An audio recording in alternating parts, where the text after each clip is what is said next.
নমস্কার বন্ধুরা, ইতিহাসের ইতিকথার নতুন পর্বে আপনাদের সকলকে স্বাগত। মা মঙ্গলচণ্ডী দেবী দুর্গার আরেক রূপ।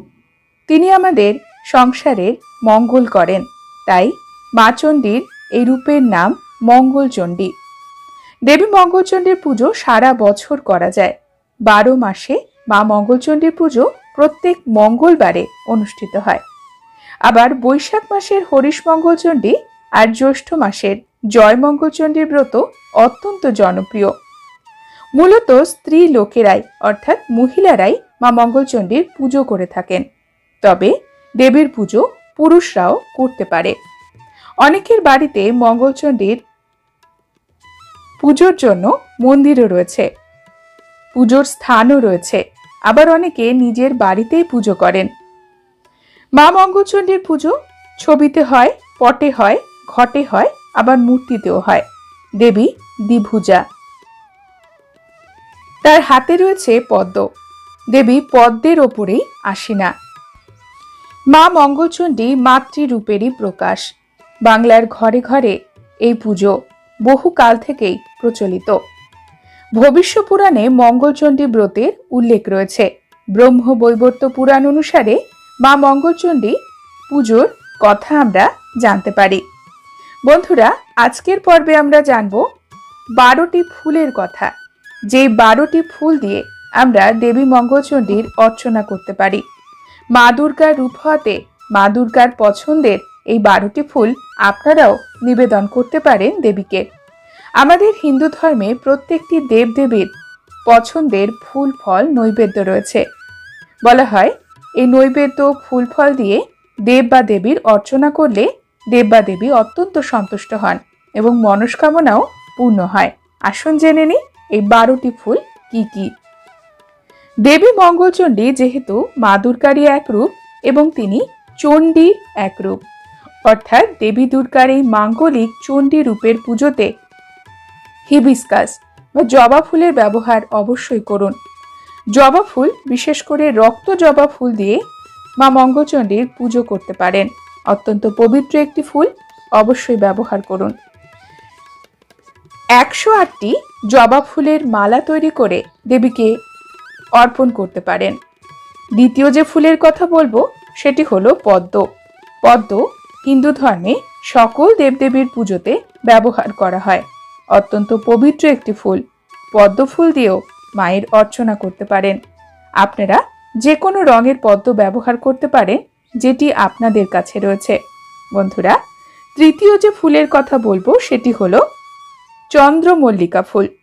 চন্দ্রমল্লিকা ফুল প্রেম, আনুগত্য, প্রজ্ঞা এবং জ্ঞানের প্রতীক। এই ফুল দিয়েও মা মঙ্গলচণ্ডীর অর্চনা করতে পারেন। পরবর্তী যে ফুলের কথা বলবো সেটি হলো গোলাপ ফুল। দেবী মঙ্গলচণ্ডীর পুজোতে গোলাপ ফুলও ব্যবহার করতে পারেন। লাল রঙের ফুল মায়ের অত্যন্ত পছন্দের। কাঠমালতী ফুল, এই ফুল আমাদের বাংলায় ঘরে ঘরে পাওয়া যায়। কাঠমালতী ফুল দিয়েও দেবীর অর্চনা করতে পারেন। বন্ধুরা, পরবর্তী ফুল হলো গাঁদা ফুল। হলুদ বা লাল যে কোনো রঙের গাঁদা ফুল দিয়ে মা মঙ্গলচণ্ডীর অর্চনা করা যায়। হিন্দু ধর্মে প্রায় সকল পুজোতেই গাঁদা ফুলের ব্যবহার হয়ে থাকে। এর পরবর্তী ফুল হলো কৃষ্ণ কমল ফুল, যাকে প্যাশন ফ্লাওয়ারও বলে। নবরাত্রিতে মা দুর্গার পুজোতে এই ফুলের ব্যবহার হয়। এই ফুল মা মঙ্গলচণ্ডীর অত্যন্ত প্রিয়। মোগরা ফুল। মোগরা ফুল বিভিন্ন স্থানে বিভিন্ন নামে পরিচিত। মোগরা ফুল দিয়েও মা মঙ্গলচণ্ডীর অর্চনা করতে পারেন। এর পরবর্তী ফুল হলো চাপা ফুল বা চম্পা ফুল। চম্পা ফুল আনন্দের প্রতীক। মা দুর্গার পুজোতে এই ফুলের ব্যাপক ব্যবহার হয়ে থাকে। এই ফুল দিয়েও মা মঙ্গলচণ্ডীর অর্চনা করুন। নীল রঙের অপরাজিতা। অপরাজিতা ফুলও হিন্দু ধর্মে ব্যাপকভাবে ব্যবহার হয় পুজো উৎসবে। আপনার যদি কোনো বিশেষ মনস্কামনা থাকে তবে অপরাজিতা ফুল দিয়ে মা মঙ্গলচণ্ডীর অর্চনা অবশ্যই করুন। পরবর্তী ফুল হলো করবী ফুল, বিশেষ করে রক্ত করবী।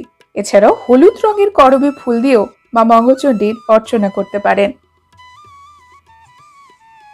আপনারা যদি কখনো পলাশ ফুল পান, সেই ফুল দিয়েও দেবীর অর্চনা করুন।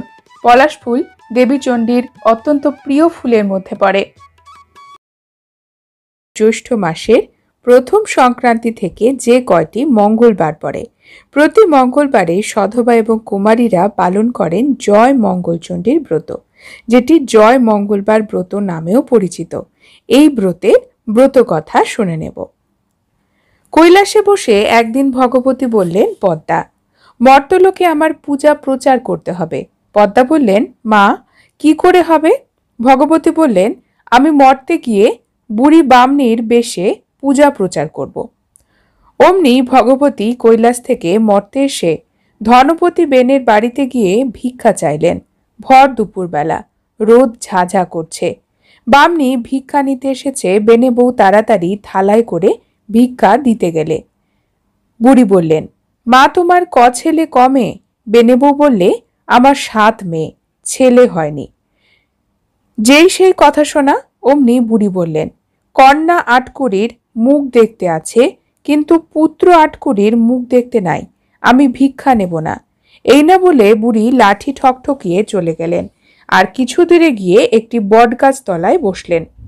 এদিকে বেনে বউ সেই কথা শুনে আছাড় খেয়ে পড়ল আর কাঁদতে লাগলো। সেই কান্না শুনে 7 মেয়ে, বেনে, দাস দাসী সকলেই ছুটে এসে জিজ্ঞাসা করলে। তখন বেনে বউ বুড়ির সব কথা বললে। বেনে তখন বুড়িকে খুঁজতে বেরোলো।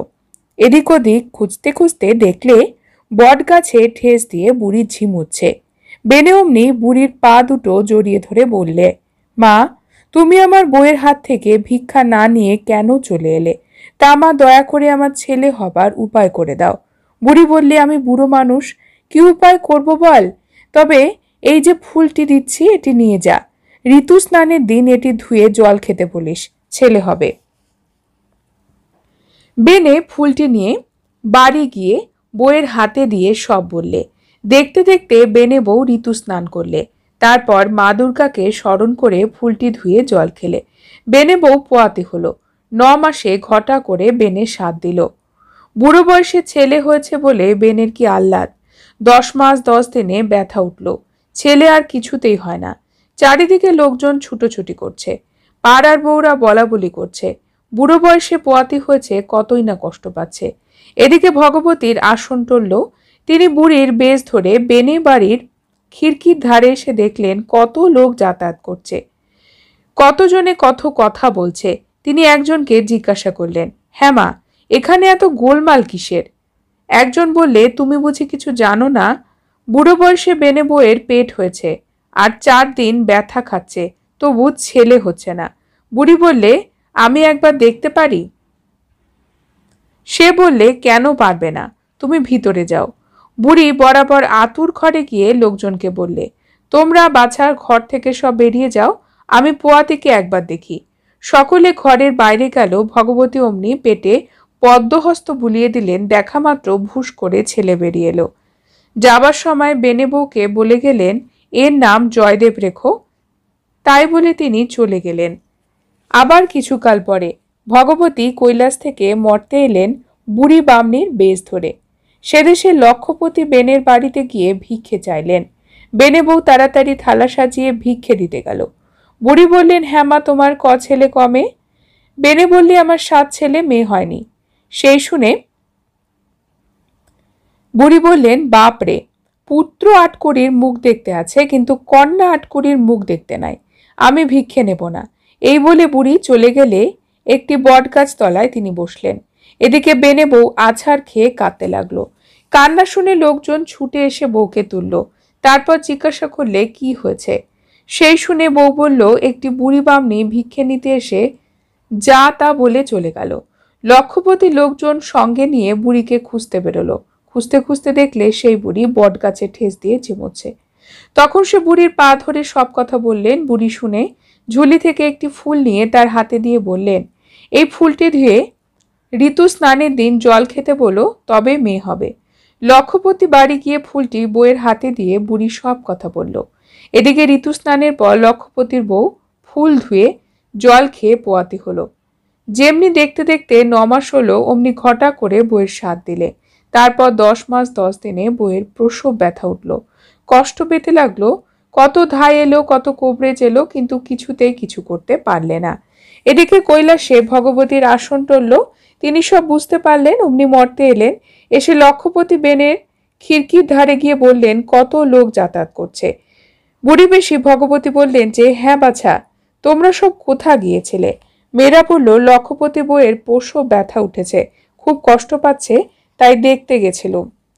বুড়ি বললেন, হ্যাঁ বাছা, আমি কি দেখতে পারি? একটি মেয়ে বললে, খুব পারো, তুমি যাও না। বুড়ি বরাবর আতুর ঘরে গিয়ে দেখলে ঘর ভর্তি লোক। বুড়ি বললেন, তোমরা সবে একটু বাইরে যাও, আমি একটু দেখি। বুড়ির কথা শুনে সকলে বাইরে গেল। তখন বুড়ি পোয়াতির পেটে পদ্মহস্ত যেমনই বুলিয়ে দিলেন, অমনি ভুস করে একটি মেয়ে হলো। মেয়ে খলখল করে হেসে উঠল। তাই দেখে বুড়ি বললেন, এর নাম জয়াবতী রেখো। এই বলে বুড়ি চলে গেলেন। দেখতে দেখতে দিনের পর দিন, মাসের পর মাস, বছরের পর বছর, 7 বছরের হলো জয়াবতী। পাড়ার সব মেয়েদের নিয়ে পুকুর পাড়ে কাঁঠাল পাতা, বেল পাতা, দূর্বা, বনের ফল, ফুল আর বালির নৈবেদ্য সাজিয়ে মা মঙ্গলচণ্ডীর পুজো সে করছে। এমন সময় জয়দেবের একটা পায়রা উড়ে গিয়ে জয়াবতীর কোলে বসলো। জয়দেবও ছুটে এসে জয়াবতীকে বলল, পায়রাটা আমায় দাও। অমনি জয়াবতী বলে উঠল, বা আমার কোলে উড়ে এসে বসলো, আমি কেন তোমায় দেব? জয়দেব ছাড়বার পাত্র নয়। শেষে অনেক তর্ক বিতর্ক করে পায়রা নিয়ে জিজ্ঞাসা করলে, এ তোমরা কি করছো? জয়াবতী বলল, মা মঙ্গলচণ্ডীর পূজা করছি। জয়দেব বলল, এই পূজা করলে কি হয়? জয়াবতী বলল, হারালে পায়, মোলে জিওয়, খাড়ায় কাটে না, আগুনে পড়ে না, জলে ডোবে না, সতীন মেয়ে ঘর হয়, রাজা মোলে রাজা পায়। এই শুনে জয়দেব পায়রা নিয়ে বাড়ি এসে গোসা ঘরে ঢুকল। বেলা দুপুর হলো। ছেলে এখনো নাইলো না, খেলো না, কোথায় গেল? তখন বেনে বউ চারিদিকে খুঁজলো। তারপর দেখে ছেলে গোসা ঘরে শুয়ে আছে। তখন ছেলের কাছে গিয়ে মাথায় হাত বুলিয়ে কত আদর করলে, জিজ্ঞাসা করলে, অসময়ে এমন করে শুয়ে কেন বাবা? জয়দেব বললেন, মা, ওই ধনপতি বেনের মেয়ে জয়াবতীর সঙ্গে আমার বিয়ে দাও, তবেই আমি খাবো, নইলে আমি খাবো না। ছেলের কথা শুনে মা বললে, এই কি কথা? তার জন্য আবার ভাবনা কি? ওরা বাছা আমাদের পাল্টি ঘর, তুই ওঠ, নে নে খেয়ে নে, আমি তোর বাবাকে বলে সব ঠিক করছি। লক্ষপতি তার ভাট পাঠিয়ে বিয়ের সব ব্যবস্থা করলো। জয়াবতীর বাপ রাজিও হলো। ধনপতি মেয়েকে আশীর্বাদ করে গেল। আর কুলপুরোহিত দিয়ে জ্যৈষ্ঠ মাসের মঙ্গলবারে বিয়ের দিন স্থির হলো। খুব ঘটা করে জয়দেবের সহিত জয়াবতীর বিয়ে হয়ে গেল। বরকন্যা উভয়ে বাসর ঘরে আনিত হলো। যথা নিয়মে স্ত্রী আচার শেষ হলে বর শয্যায় শয়ন করলে। জয়াবতী চঞ্চলা, চোখে তার ঘুম নেই। তাই দেখে জয়দেব নিদ্রার ভান করে শয্যায় পড়ে রইল। আর জয়াবতী পতিকে নিদ্রিত মনে করে ধীরে ধীরে শয্যায় উঠে বসল।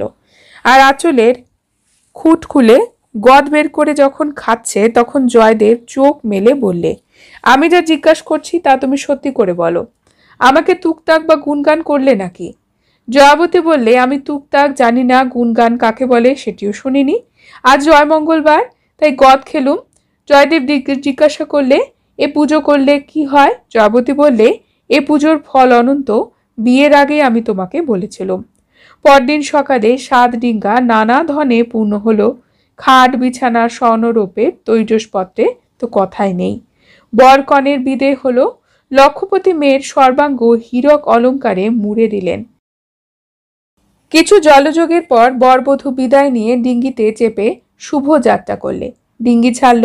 অসীম অনন্ত জলরাশি, ঢেউয়ের পর ঢেউ, যেদিকে চাও কুল কিনারা নেই, কেবল অনন্ত জলরাশি হু হু করছে।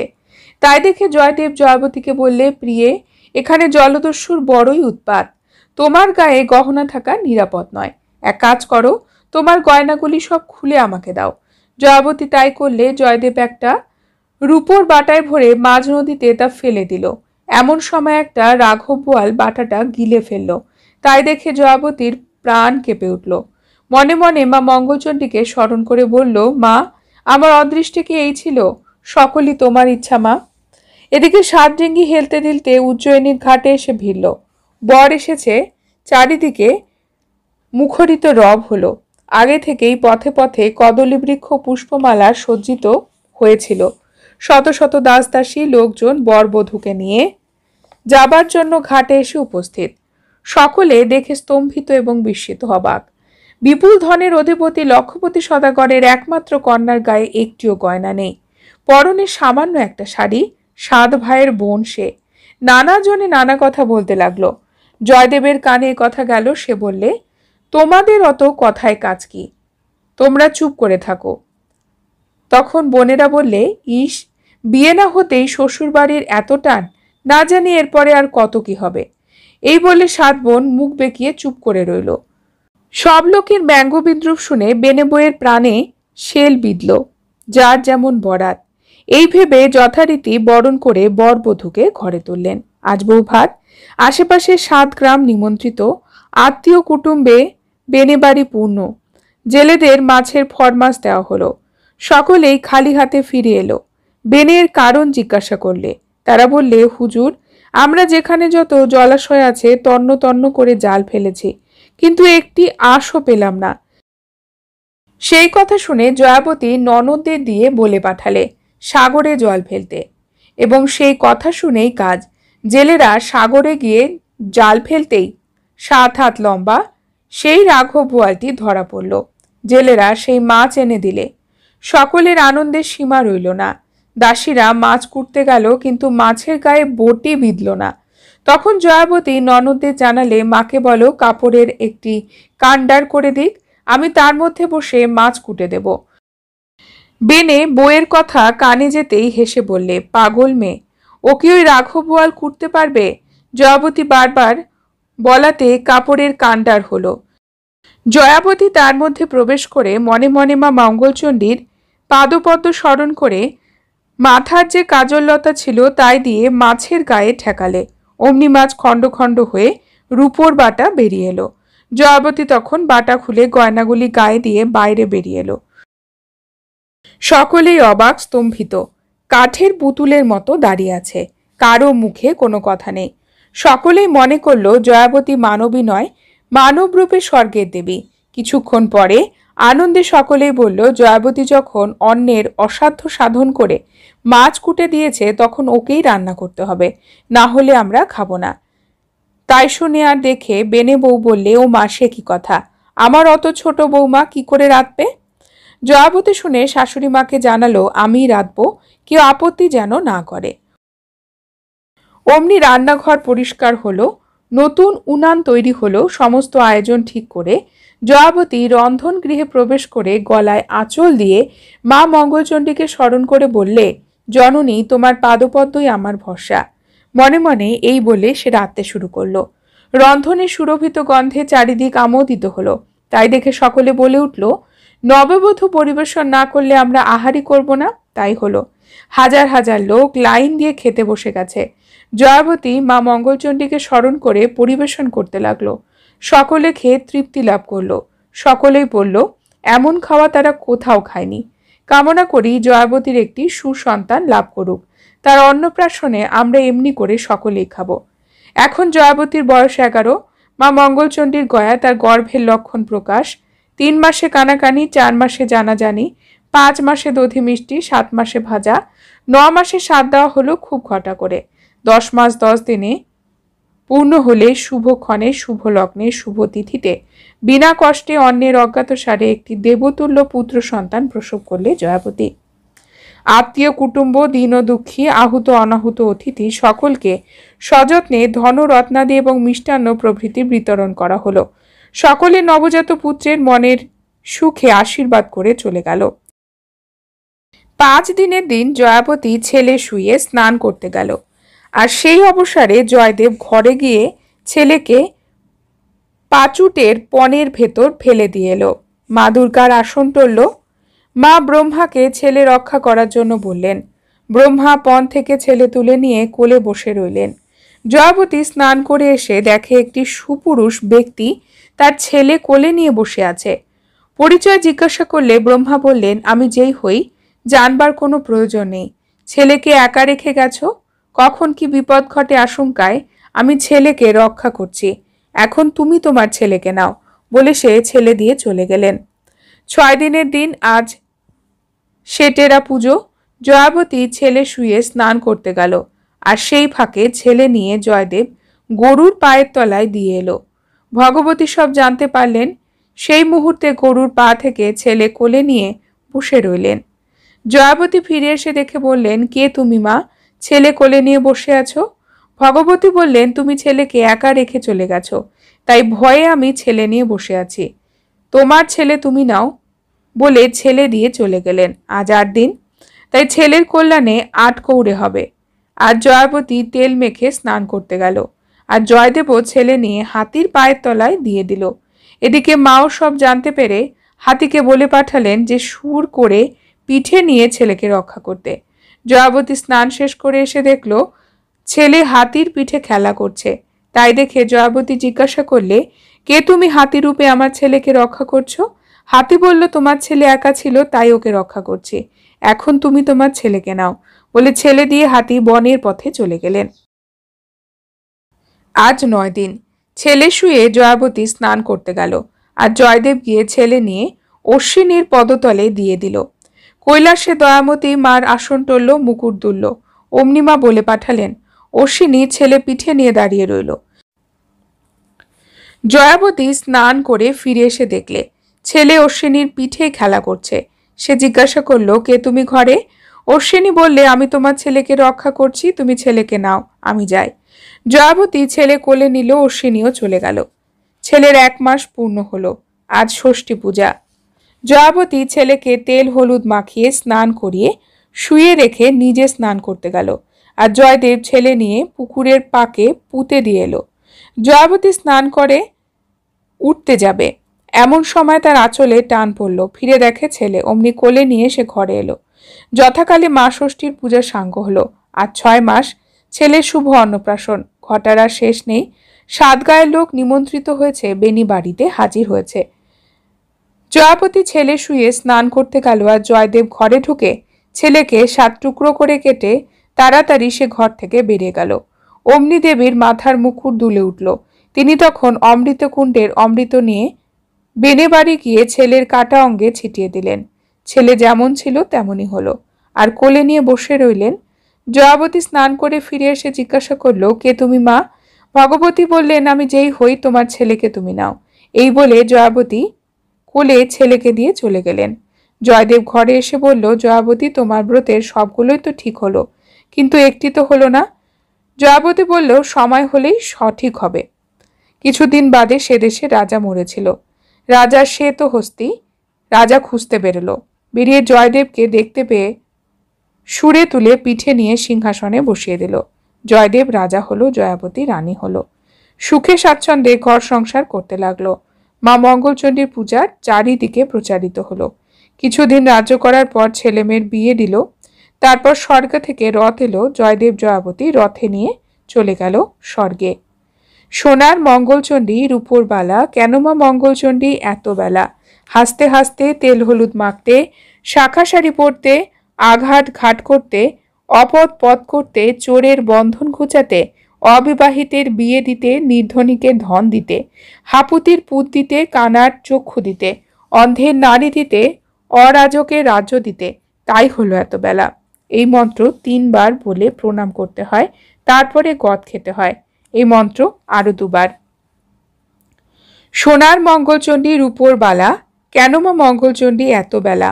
হাসতে হাসতে তেল হলুদ মাখতে, শাখা শাড়ি পরতে, অঘাট ঘাট করতে, অপদ পথ করতে, চোরের বন্ধন ঘুচাতে, অবিবাহিতের বিয়ে দিতে, নির্ধনীকে ধন দিতে, হাপুতির পুত দিতে, কানার চক্ষু দিতে, অন্ধের নড়ি দিতে, অরাজ্যের রাজ্য দিতে, তাই এত বেলা। সোনার মঙ্গলচণ্ডী রূপোর বালা, কেন মা মঙ্গলচণ্ডী এত বেলা?